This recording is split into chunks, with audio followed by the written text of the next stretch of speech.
This is Lisa from Mobile Tech Review, and today we're going to take a look at a Chromebook. This is the newest Chromebook from Acer, and it's the Acer Chromebook C720. Intel Haswell inside, more powerful than the average Chromebook, but still very affordable. $249. It'll be at Best Buy, Amazon, places like that pretty soon. We're going to look at it now. So here it is, Acer's latest Chromebook. Pretty much Samsung and Acer have been the two big players in Chromebooks. Of course, Google had their own branded Pixel, which is a much more expensive item. Most Chromebooks are affordable things, and at that, this is one of the most affordable at $249.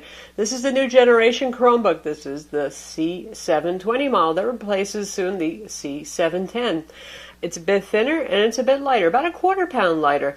So, always nice to see improvements in portability. 11.6-inch design right here.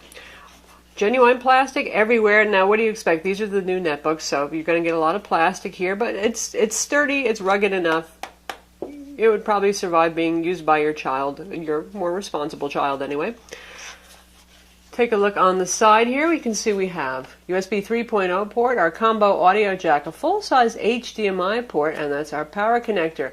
And the nice thing about the full-size HDMI here isn't just that you have that port, which is convenient, but this actually has a more powerful CPU inside. This is Intel Haswell generation. Now don't get too excited. This is still a Celeron model CPU. Those of you who follow Intel at all know the Celerons are always the low man on the totem pole. So it's 1.4 gigahertz dual core, no turbo boost here, but still up from the last generation non-Haswell that we had in the previous model, and that one was clocked at 1 gigahertz. So you're definitely getting improvements here. Intel HD integrated graphics on this. Again, don't expect too much for the money. This is not about high-end specs. This is about easy functionality for basic stuff that you're going to do, like web-based things, email, all that sort of thing, at a minimal price with a reasonably sturdy design.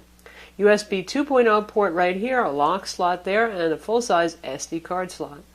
We do have fan holes here, and on the bottom, since this is not a mobile kind of CPU like the Samsung Exynos used in some other Chromebook models, this is regular old PC style CPU, so fan is going to come on occasionally. It's not going to be rip-roaringly loud or anything like that. It's still a pretty low-powered mobile CPU in there.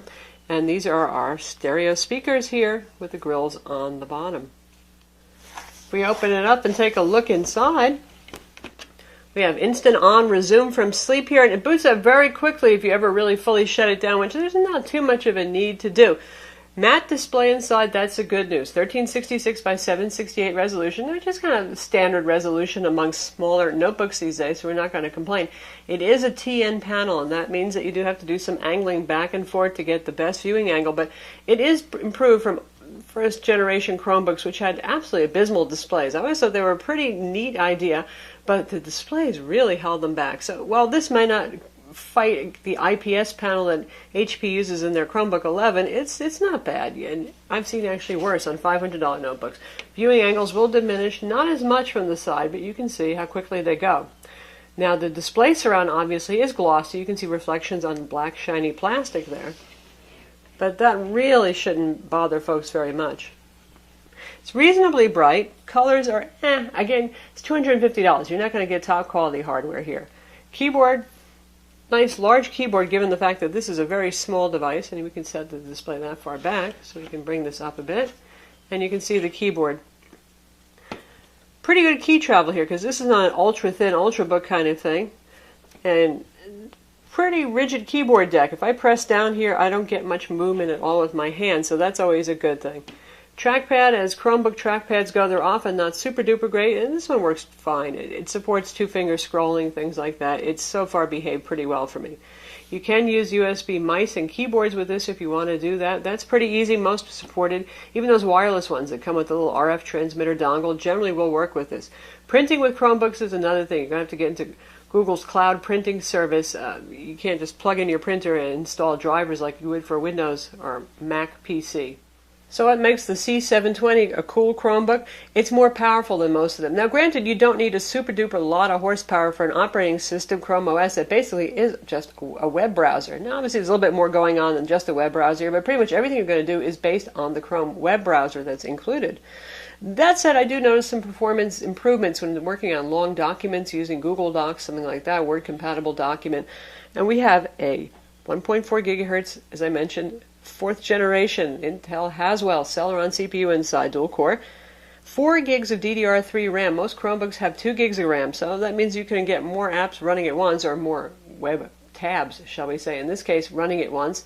So you've got the image editor running in one, you've got Word or Excel document open in another, you've got the music player going, you've got YouTube playing. You've got enough RAM to do that without worrying about slowing it down. 16 gig SSD drive inside.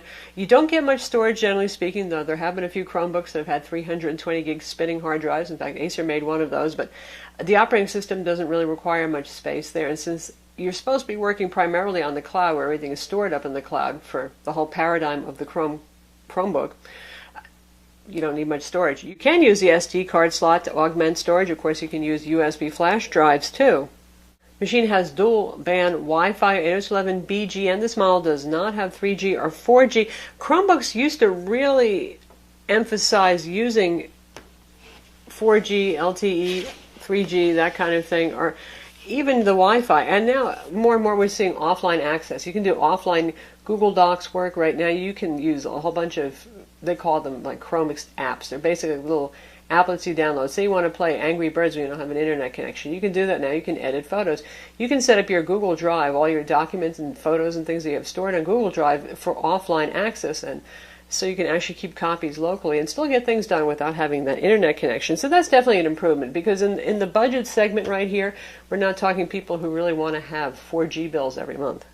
Despite the relatively fast CPU, and you can see here on the bottom, the battery is sealed inside. You could unscrew the bottom and get to it if you really had to replace it, but battery life on this has been pretty good. Acer claims 8.5 hours. Usually manufacturers are optimistic, and we've been seeing about 8 with mixed use on this. So that's actually pretty good for what's one of the most powerful Chromebooks. There's a 3950 milliamp per hour 3-cell lithium-ion battery inside. Weighs 2.76 pounds, so it's pretty light, pretty portable, easy to carry, not too thick here. And they've got a kind of Samsung-style taper going on. For the price, it's not that bad looking. Granted, again, it's not as stylish as HP's new Chromebook 11, but it's perfectly fine for the price. And for those of you who want the performance over the looks and the prettiness, that kind of thing, well, certainly makes a good case for the C720. And for those of you who are new to Chrome OS, the idea, again, is basically Chrome OS is the Chrome web browser. It's not like a Windows PC or Mac where you have a full operating system and you can install programs, exe kind of programs on this. Everything that you're going to do is going to be based on things that can run inside of the Chrome web browser. We have shortcuts down here to things like, well, just the web browser itself, to Gmail, basically, Google Docs, Google Sheets, Google Spreadsheet, Google Play Music. There's a YouTube player. Here's all of our apps right here and presented in a sort of Android-like way almost. So you can see we've got the Chrome web browser. We've got the store. I'll show you that in a minute. That's where you can get more apps that plug into Chrome. We've got our Google Play Books, our Google Play Videos, a calculator, Google Keep for those of you who need something that works sort of like Evernote, and I've downloaded Angry Birds just so we can see what that's like. And then the camera application for the webcam up top. Obviously, you can use Google's chat service if you want to do video chat here. Skype, not so much. And down over here in this corner, this is where you get to your settings. So, very basic stuff. Bluetooth on and off, your Wi-Fi connection, your volume. Gives you an estimate of how much battery life is left. And if you look at the Chrome OS settings, it looks much like the Chrome web browser settings there. So say you want to add more stuff to this. How do you do that? You go to the Google Chrome store. And we can take a look at the selections by category here.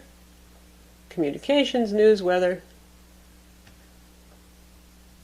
So we have Gmail offline, Twitter, Tumblr, Facebook, all the usual stuff. Because this is one big web browser, obviously anything you can do on a web browser you can do with this device. You can go to Facebook's webpage. You could even go to the Office 365 site and run Office 365. However, you're not going to get quite all the features here via the Chrome web browser that's included on this device. And here in the offline apps section, for those of you who are worried about not always having an internet connection, you can see what's available there. The Angry Birds that we downloaded, again, Google Gmail offline, Google Drive, you can set that to run offline, Pocket, Kindle Cloud Reader, which, well, that's sort of online, sort of offline. More games, you get the idea. So, once again, the point of this is if you blog a lot, if you Facebook a lot, if you use Google services, particularly Gmail, Google for doing your MS Office compatible kind of work, this is the device for you. If you need to install Photoshop, this is not the device for you. You can't do that here. But anything you can do in a web browser, you can do with this device. There's also a basic file manager, and I have some Office files and other things on a USB flash drive. We're going to plug that in and see how that works for us.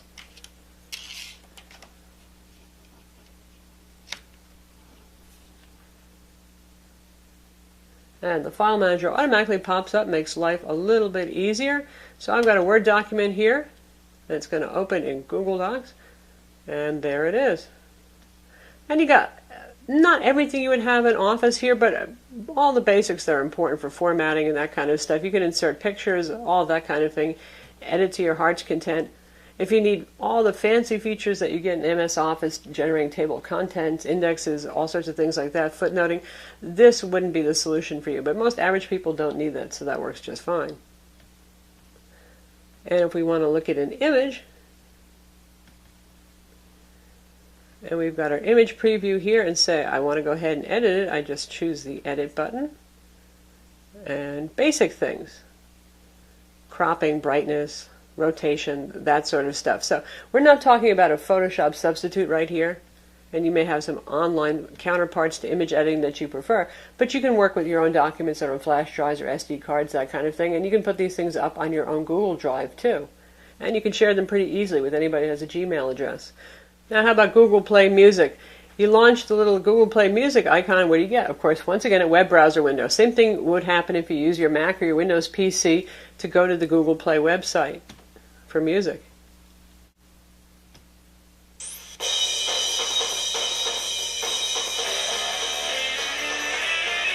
And we've got our volume at about 3/4 right now. Pretty loud, not ultra full, but for an 11-inch netbook kind of device, not bad. And since this is Google, we have YouTube as well. Again, you have also access to your Google Play movies too on here. But let's check out YouTube.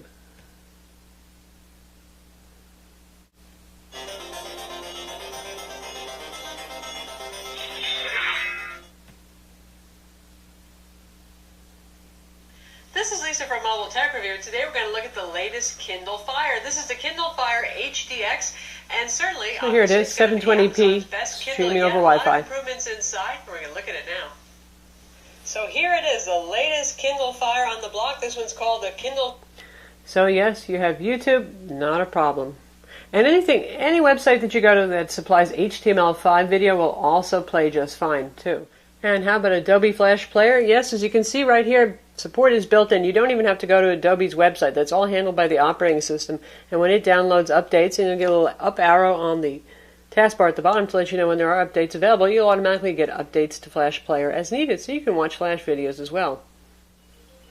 And for those of you who can't live without things like Angry Birds, you can see we've got it running here, actually in offline mode.